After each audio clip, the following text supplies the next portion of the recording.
6:36 now, and World Elder Abuse Awareness Day is observed on June 15th, which is Monday. Kern County hosting a conference this week in Bakersfield. And joining us in Studio B this morning, the Director of Kern County Aging and Adult Services, Jeremy Oliver. Good morning, and thanks for coming in. Appreciate it. Good morning. Thank you. First, let's begin. How was the turnout yesterday? How was the event? You know, we had a great event yesterday. We had over 200 plus attendees, so it was a success. And I noticed that we were talking about it earlier, and it had sold out.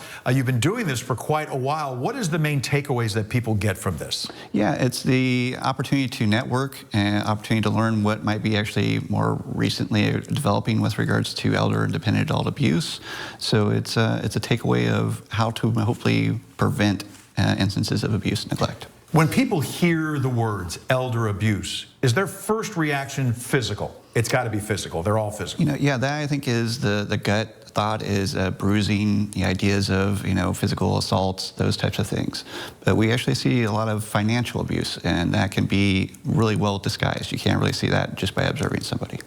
When you're talking about the other kinds of things that really sort of pop out, we've got the graphic up, neglect or self-neglect, you got abandonment, isolation, even abduction on that list. I mean, how many of those types of things happen? Yeah, with abduction, it's pretty rare we see that. The definition of abduction actually has to do with leaving this state, not being allowed to return to this state. So it's a really broad definition when we talk about abduction for elder abuse.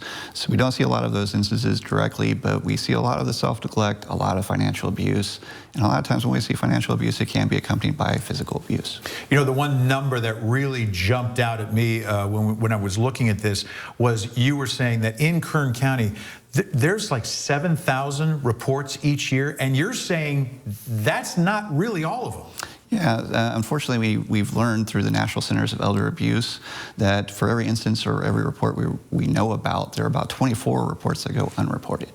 That's unbelievable. And why? Is it just people seeing what they think and then telling themselves, no, I'm not seeing it? I think there is a lot of that. I think there's a lot of not realizing that this is a real problem. Not being aware that there is an option to report, to share this information. That's what Adult Protective Services is there for, is to look into those situations and hopefully resolve it before it may become an even larger issue. You've been at this now 25 years. How have you seen it change? Is it just the numbers is what's changing, or are there different aspects? We see a lot of, well, the types of scams are getting more complex too. I mean, that's definitely a factor. Obviously, in 25 years, I've seen the growth of the population. The demographics are shifting. So we know in 2030, 25% of the population will be 60 years of age and above. So that's a staggering amount of our population that's coming into this segment that will be potential victims of elder and dependent adult abuse. You're going to need some more people. We are hoping to get more staff, yes. All right. We do have some numbers that we can put up on the screen if you suspect or you want more information when it comes to elder abuse. And as I was mentioning, it was sold out, the event, but I wanted to end with this. Who are the usual suspects when you find yourself in this type of a case? Yeah, unfortunately, it's a lot of people that actually know the victims very well. So it could be family members, it could be friends, it could be neighbors. So they'll take advantage of when they start to see a person declining. Sometimes, you know, their intents really were not to start off with abusing or taking advantage of the situation, but it starts to lead towards that, the idea of entitlement, that this is something I earned by doing some of this care. Okay, very good. Jeremy Oliver, who's the director with the Kern County Aging and Adult Services, thank you for coming in. Appreciate that. Thank you. We'll be right back.